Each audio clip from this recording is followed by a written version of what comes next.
അപ്പോൾ ഇന്ന് നമുക്കൊരു അട്ടപ്പാടി വനസുന്ദരി ഉണ്ടാക്കിയാലോ. അതിന് വേണ്ടിയിട്ടാണ് ചീനമുളക്, കുരുമുളക്, മല്ലിയില, പുതിനയുടെ ഇല, പിന്നെ ചീരകളുടെ ഓരോ ഇലകളാണ് വേണ്ടത്. അതിന് വേണ്ടിയിട്ടുള്ള പച്ചമസാലകളാണ് വേണ്ടത്.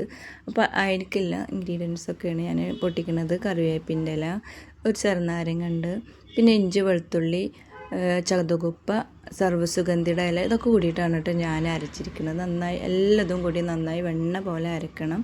ഈ അരച്ച മസാല നന്നായി വെണ്ണ പോലെ അരച്ചതിന് ശേഷം നമ്മൾ ചിക്കന് ഉപ്പും വെളുത്തുള്ളി ഇഞ്ചിയും ഇട്ടിട്ടൊന്ന് വേവിച്ചെടുത്തിട്ടുണ്ടായിരുന്നു. ആ ചിക്കന് ഒന്ന് ഉടച്ചെടുക്കണം. അതിനെ നമ്മൾ ഈ മറ്റേ പാനിൽ ഇട്ടിട്ടാണ് ഉടച്ചെടുക്കുന്നത്. ഈ ഉടച്ചതിലേക്ക് ഈ മസാല ഇട്ട് കൊടുക്കുകയാണ് നമ്മൾ ചെയ്യണത്. ഈ പച്ചമസാല ഇട്ടിട്ട് വീണ്ടും നന്നായിട്ട് മിക്സ് ചെയ്ത് കൊടുക്കുകയാണ് ചെയ്യുന്നത്. ഇതിന് നമ്മൾ മയോണൈസും ഒക്കെ യൂസ് ചെയ്യാം കേട്ടോ. ഇത് ഞങ്ങൾ ശാൽശ്ശേരിയിൽ ഒരു സരസമേള ഉണ്ടായിരുന്നു. അവിടെ പോയപ്പോൾ അവിടെ ഇത് മെയിനായിട്ടായിരുന്നു.